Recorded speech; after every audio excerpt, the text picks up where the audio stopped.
नमस्कार, मैं हूं आपके साथ नीलोफर अंसारी और आप देख रहे हैं V9 न्यूज।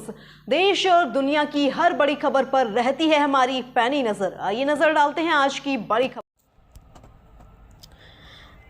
काराकाट लोकसभा क्षेत्र के लिए बीते मंगलवार को जारी अधिसूचना के बाद आज दूसरे दिन महागठबंधन के प्रत्याशी राजा राम कुशवाहा सहित एक निर्दलीय प्रत्याशी इंद्र राज यादव ने जिला निर्वाचन पदाधिकारी के समक्ष अपना नामांकन पत्र दाखिल किया।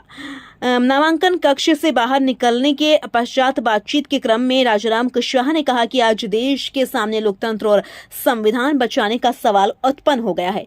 देश में खेती किसानों के हाथ में रहे और नौजवानों के लिए एक सम्मानजनक रोजगार सबसे बड़ा मुद्दा है, जिस पर लगातार जन समर्थन मिल रहा है। इसके साथ ही खेती किसानों के लिए लाभकारी हो ताकि किसानों को आत्महत्या न करनी पड़े। वहीं काराकाट में त्रिकोणीय लड़ाई के सवाल पर उन्होंने कहा कि इंडिया गठबंधन का किसी से कोई मुकाबला नहीं है। देश की जनता संविधान एवं लोकतंत्र को बचाना चाहती है और बीजेपी के रहते संविधान सुरक्षित नहीं रह सकता। औरंगाबाद से धीरेन्द्र पांडे की रिपोर्ट।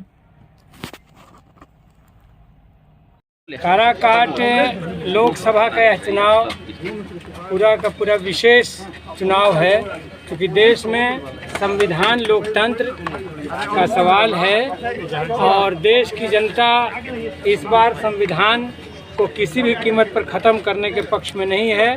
कुछ ताकतें साजिश कर रही हैं संविधान के खिलाफ, देश के लोकतंत्र के खिलाफ। तो ये चुनाव सबसे पहला एजेंडा तो ये है। दूसरा सवाल है, देश की खेती किसानों के हाथ में रहेगी या कॉरपोरेट को सौंप दी जाएगी, ये इस चुनाव से तय होना है। और देश के किसान मानते हैं कि ये चुनाव के बाद देश की खेती हमारे हाथ में रहनी चाहिए, कॉरपोरेट को नीलाम नहीं होना चाहिए। और तीसरा बड़ा एजेंडा है कि देश में एक ऐसी सरकार बने जो अगली पीढ़ी की जवाबदेही अपने कंधों पर ले सके, सम्मानजनक रोजगार की व्यवस्था कर सके। इसके साथ साथ देश में महंगाई कम हो, भ्रष्टाचार मुक्त समाज बने, देश में नफ़रत की जो आंधी चल रही है तो एक भाईचारा और एकता और अमन कायम हो, ये सारे सवाल हैं। इसके साथ साथ खेती को लाभकारी बनाने का बड़ा प्रश्न है कि फसलों को वाजिब दाम मिले।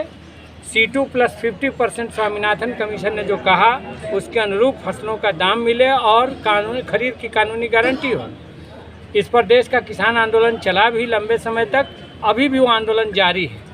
तो किसानों के साथ न्याय होना चाहिए, मजदूरों के साथ न्याय होना चाहिए। देश लगातार भूखमरी के मामले में ग्लोबल हंगर इंडेक्स में नीचे जा रहा है। तो ये बेहद शर्म की बात है कि हिंदुस्तान जैसा देश बांग्लादेश, नेपाल और पाकिस्तान जैसे देशों से भी भूखमरी की लिस्ट में नीचे हो गया है। तो ये सब मुद्दे हैं। इसके साथ साथ स्थानीय मुद्दों में नहरों का सवाल है। आज के सर्वे के आधार पर सोन नहरों का आधुनिकीकरण करो और इंद्रपुरी जलाशय का शीघ्र निर्माण करो। डालमिया नगर उद्योग समूह का जीर्णोद्धार हो। डिहरी को जिला बनाने की मांग भी हम घूम रहे थे तो लोगों ने उठाई है। इसके साथ साथ कुछ जगहों में महिला कॉलेजों के निर्माण का सवाल, विक्रमगंज में कुटीर उद्योगों के निर्माण का सवाल, विभिन्न तरह के स्थानीय मुद्दे भी उठे हैं। मैं समझता हूं कि वहां के अन्य प्रतिनिधियों के साथ मिल करके चुनाव जीतने के बाद हम एक बड़ी कार्ययोजना बनाएंगे और उस पर हम अमल करेंगे। उस पर पार्लियामेंट में भी उस सवाल को उठाएंगे और साथ ही साथ राज्य सरकार से भी बात करेंगे कि इस क्षेत्र की जो समस्याएं हैं उनका समुचित समाधान निकलना चाहिए। इस बीच में बहुत सारी जगहों पर आग लगने से हमारे 13 बच्चे और औरतें मर गए, कछवा बिराहीपुर में और रोपहता में। तो इन दोनों जगह पर बड़ा जनसंहार हुआ एक तरह से कई अग्निकांड के जरिए।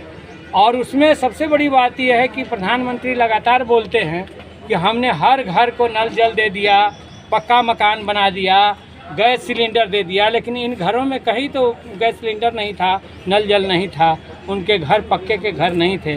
तो लगता है कि सरकारी घोषणाएं एनडीए सरकार के दौर में हवाई रही हैं और इसलिए इस चुनाव में जनता उनको सबक सिखाएगी और इंडिया गठबंधन की सरकार बनाएगी। धन्यवाद।